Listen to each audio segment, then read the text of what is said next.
Welcome back, class, to segment three. And we're going to talk just a few minutes, and this is not going to take long, talk about fiscal policy and practice. And fiscal policy, just like we saw in monetary policy, is going to be subject to similar lags. When you're looking at, and when we talk about fiscal policy and lags, we're talking about discretionary policy.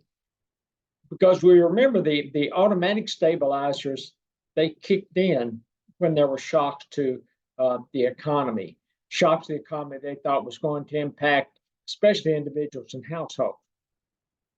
So there are three things that the authors point out, and one was a recognition lag. It takes time for Congress to realize inflationary or recessionary gaps exist. We saw the same thing with monetary policy. Issues with data, not enough time to review the data. Individuals might not know what they were looking for. And sometimes it just takes a while to just recognize that there is an issue. And then secondarily, it was implementation lag. You have to develop and implement a plan or policy. Now, on the discretionary fiscal policy side, it's going to have to go through Congress, Congress and the bureaucracy, and everybody's got to get on the same page.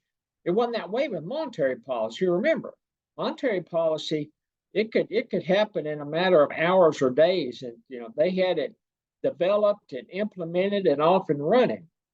And then the third one, you have the impact lag, additional time for the full impacts to be felt, and we had that in monetary policy too. So fiscal policy have some of the issues of monetary policy, or monetary policy have some of the issues of fiscal policy, depending on how you want to look at it. But as far as reaction time or reactionary impact, monetary policy is probably ahead of fiscal policy. Longer implementation lag than monetary policy. And again, goes back to the implementation. It has to go through Congress on discretionary fiscal policy for everybody to get on the same page. And even if it makes it through Congress, then the president has to, give his stamp of approval.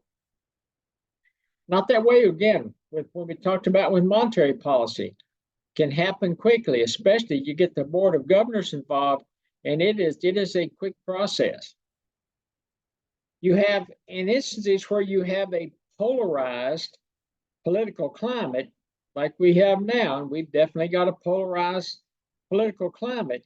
They talked about stonewalling as a political tool, and they talked about gridlocks as being just a fact of life.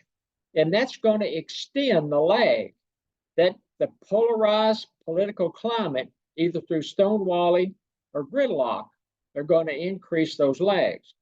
It's the value, and then the authors actually asked the question, is there value in discretionary fiscal policy? And that's a question a lot of economists ask. Is there actually value if you go back and look at the issues with the three lags and you're comparing fiscal policy to monetary policy? What is the real value of discretionary fiscal policy? And then when they talk about the value of discretionary fiscal policy, then they jump back to the automatic stabilizers. The automatic stabilizers avoid recognition lag. They avoid implementation lag. Remember, automatic stabilizers kick in as soon as there is that shock to the economy. And then the authors went through a term that you may have heard before. It's called crowding out. It's a tendency for an expansionary fiscal policy to reduce the components of aggregate demand. It ends up with a zero net stimulus. The government spending replaces consumer spending, and it's actually a crowding out effect. Bonds and borrows, when you're talking about money, government spending crowds out investment spending. So crowding out, you've got government fiscal policy actually crowding out the impact of some of the other aspects of aggregate demand. Effectiveness of fiscal policy depends on the strength of the crowding out effect. And that makes sense. going to depend on what the magnitude of that crowding out effect is. And then they finish up chapter 13, at least the authors do, talking about the politics of fiscal policy. If you want to close the recessionary gap of fiscal policy, you increase government purchases, you decrease taxes, you increase transfer payments. Again, there we've talked about it early in the chapter. So that's if you're trying to close recessionary gaps. And then the question the authors ask is the government too big? You'd have tax cuts for recessionary gaps. You have spending cuts for inflationary gaps. At least that's the government's way of thinking. If private sector has failed to benefit society, and so here you have talking about market failures, especially in the private sector, and this is where the government steps in. The government,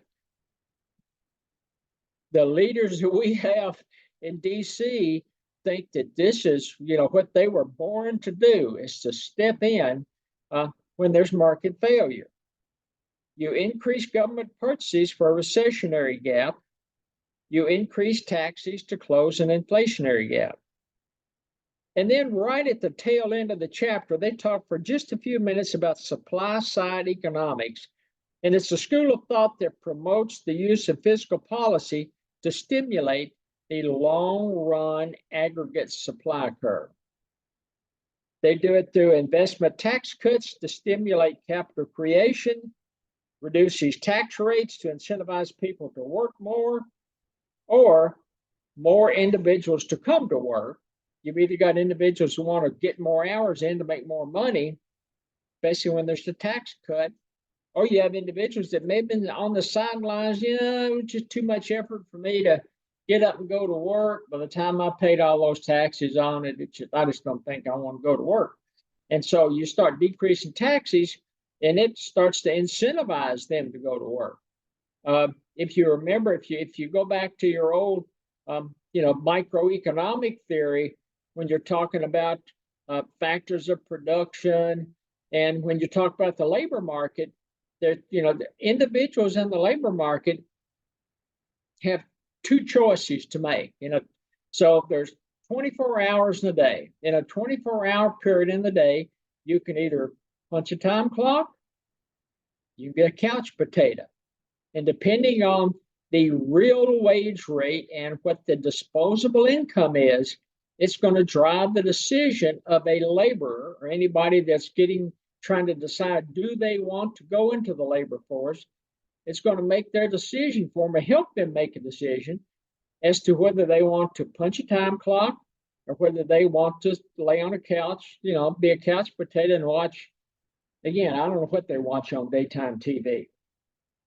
And the last thing that they actually talk about in the text is, even if politicians agree on a fiscal policy, there remains the how. How are they going to operationalize that fiscal policy in an efficient way to drive the economy or to manage the economy in the direction that they want to? And that's going to wrap up chapter 13, and see everybody soon. Thank you.